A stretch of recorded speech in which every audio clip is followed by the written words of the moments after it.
नमस्कार. माई आणि कौशिकीचे भक्तिविश्व या यूट्यूब चॅनलमध्ये सर्वांचं मनापासून स्वागत.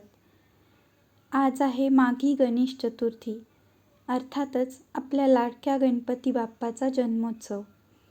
माघी गणेश चतुर्थीला गणपती बाप्पाचा जन्मोत्सव साजरा केला जातो, म्हणून याला माघी गणेश जयंती म्हणून ओळखले जाते. त्याचप्रमाणे या चतुर्थीला तिलकुंद चतुर्थी म्हणूनही ओळखले जाते, कारण आजच्या दिवशी गणपती बाप्पाला तिळगुळाचे मोदक नैवेद्य म्हणून दाखवले जातात. म्हणूनच याला तिलकुंद चतुर्थी असेही नाव आहे.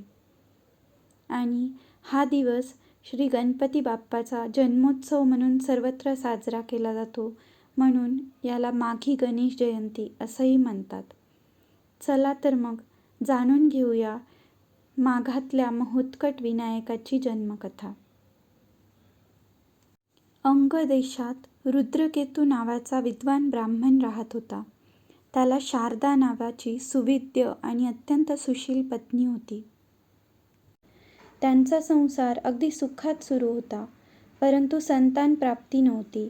संतान प्राप्तीच्या सुखापासून ते वंचित होते. त्यांनी देवाची करुणा भाकली आणि नियतीने त्यांच्या पदरी एक सोडून 2 पुत्रांचे दान दिले. त्यांना जुळी मुले झाली. त्या जुळ्या मुलांचे नामकरण झाले आणि त्यांची नावे ठेवल्या गेली देवांतक आणि नरांतक.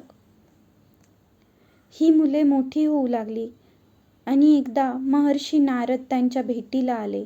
त्यांनी मुलांचे भाकीत वर्तवले. ते रुद्रकेतूला म्हणाले, तुमच्या पोटी जन्मलेली ही दोन्ही मुले महापराक्रमी होतील, परंतु त्यांनी त्यांच्या शक्तीचा गैरवापर करता कामा नये, अन्यथा त्यांचा विनाश होईल. त्यांना सद्बुद्धी लाभावी म्हणून देवादिदेव महादेव यांची उपासना करायला सांगा. त्यानुसार दोघेही महादेवाची उपासना करू लागले. त्या निरागस बालकांची भक्ती पाहून देवादिदेव महादेव प्रसन्न झाले आणि त्यांनी वर मागायला सांगितला. साक्षात देव प्रसन्न झालेत हे पाहून त्या दोन्ही मुलांची मती फिरली. ते म्हणाले, आम्हाला अमरत्व द्या.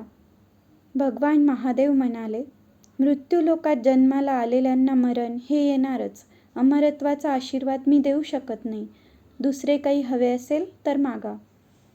मुले हुशार होती. ती म्हणाली, देवा, आम्हाला आमच्या नावानुसार देवावर आणि मानवावर विजय मिळवायचा आहे.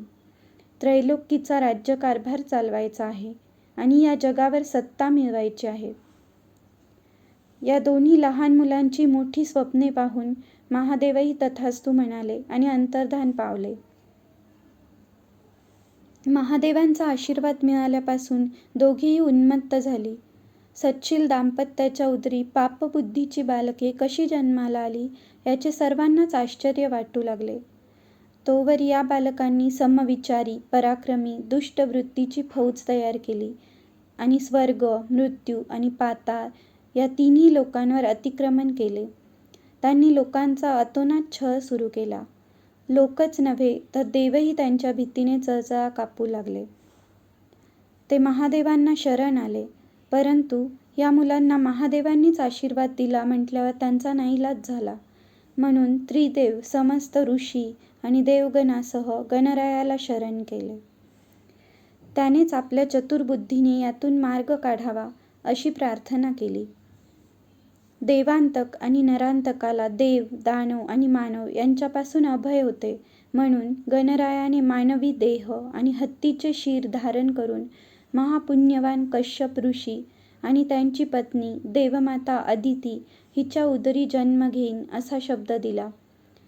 हे ऐकून सगळेजण सुखावले. महर्षी नारदांनी ही वार्ता कश्यप ऋषींना जाऊन सांगितली. त्रिभुवन पालक गणपती आपल्या घरात जन्म घेणार या विचाराने दोघेही आनंदून गेले. त्यांनी गणरायाची आराधना सुरू केली. अदिती माता गर्भवती राहिली. 9 मास पूर्ण झाले आणि माघ शुक्ल चतुर्थीला दुपारच्या वेळी अदिती मातेच्या उदरी श्री गणरायाने जन्म घेतला. सर्व देवांनी गणरायाचे साजिरे गोजिरे बालरूप पाहून स्वर्गातून पुष्पवृष्टी केली. सर्व नद्या आणि देवस्त्रिया वेषांतर करून बाळाला नाणी घालण्यासाठी आल्या. बाळाला नाऊ घातले, बाळ लेणी घातली, दुपट्यात गुंडाळून पाळण्यात घातले. सर्वांच्या उपस्थितीत बाळाचा नामकरण सोहळा पार पडला. देव, ऋषीमुनी, मानव या सर्वांच्या रक्षणार्थ आणि त्यांच्या उत्कट इच्छेमुळे गणरायाने हा जन्म घेतला म्हणून या बालकाचे नाव महोत्कट असे ठेवण्यात आले. सर्व देवतांनी आपल्याकडील शक्ती, आयुधे यांचे वरदान महोत्कटाला आशीर्वाद स्वरूपात दिले. कालांतराने याच महोत्कटाने देवांतक आणि नरांतकाचा वध केला आणि त्रैलोक्याला भयमुक्त केले. महोत्कट भगवान की जय. मंगलमूर्ती मोरया. गणपती बाप्पा मोरया.